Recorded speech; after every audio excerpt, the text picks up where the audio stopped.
essentially were among those leading the charge to rescind the resolution successfully that Zionism was racism. Right.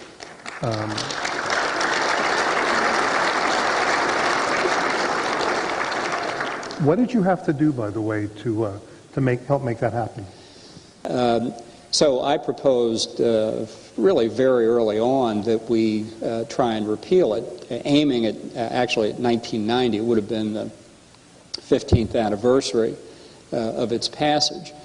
And for a variety of reasons, actually, it was the government of Israel more than anything else that didn't want to go after it in 1990. They didn't think the circumstances were right. But in 1991, it was the wake of the defeat of Iraq in the First Persian Gulf War, expelling Iraq from Kuwait. We had made a fundamental changes in the region. The Soviet Union was collapsing. If there was ever a moment to do it, I thought it was, and they agreed that we would do it. The President mentioned it in his speech in September at the UN, and we had about 2 months of very intensive diplomatic effort around the world to make it happen in December of '91. You actually, tell me if this is correct, encouraged Israel to launch a military strike in Bushehr because they were developing a nuclear reactor, yeah. And once they had essentially gone online, that if Israel attacks too late, then you have all this radioactive material in the atmosphere. They didn't attack.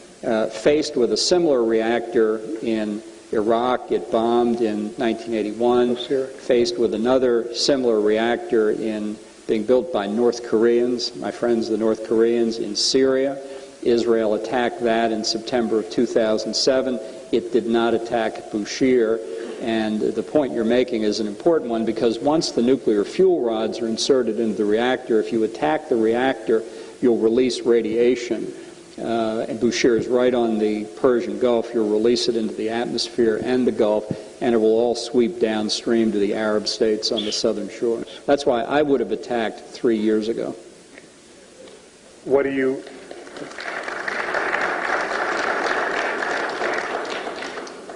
Should Israel do it alone?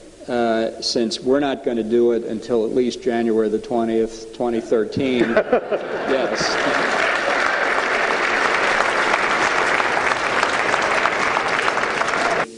The responsibility of the President for us is to protect American interest, and that may mean trading off one moral imperative for another. The imperative of democracy is a strong one. As I said, it's in our DNA.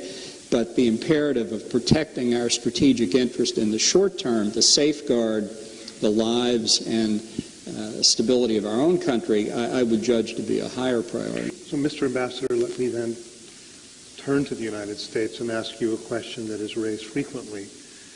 Just get your take. Do you believe in what is often referred to as American exceptionalism? The first person to use the word exceptional or exceptionalism to describe Americans was Alexis de Tocqueville, a Frenchman in Democracy in America, because he could see it even back then.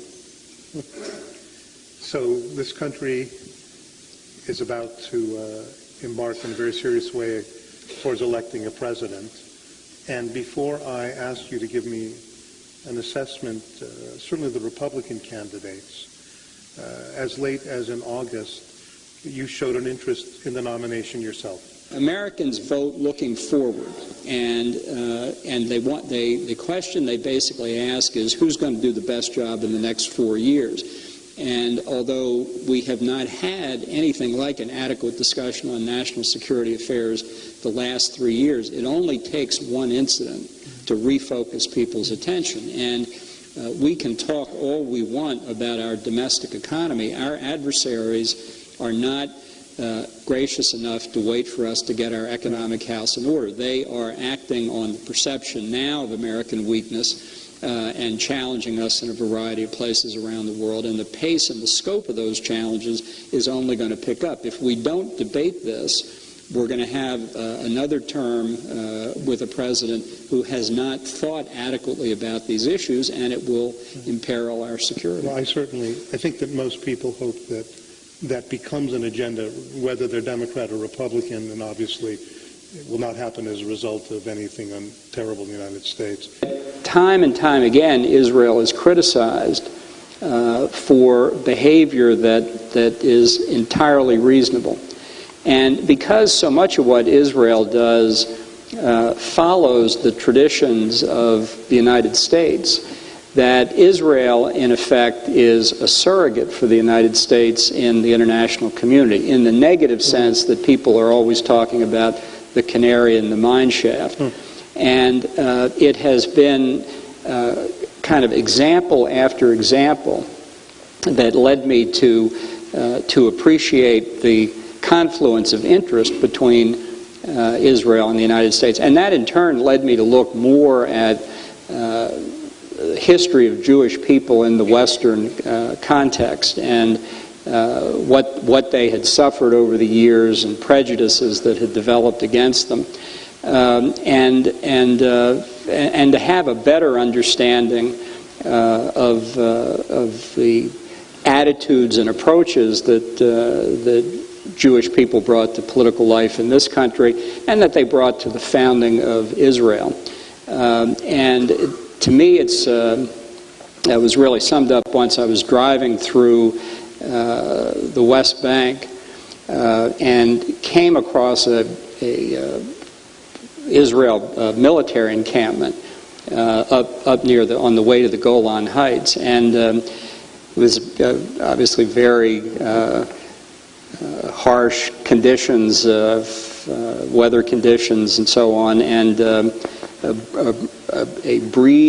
strong breeze blowing, and the Israeli flag was kind of rippling above this camp, and it struck me as very much a scene out of the American West, of a cavalry troop out in the middle of nowhere with the flag above the fort. And to me, that kind of symbolized the unity of basic core values and aspirations of Israel and the United States.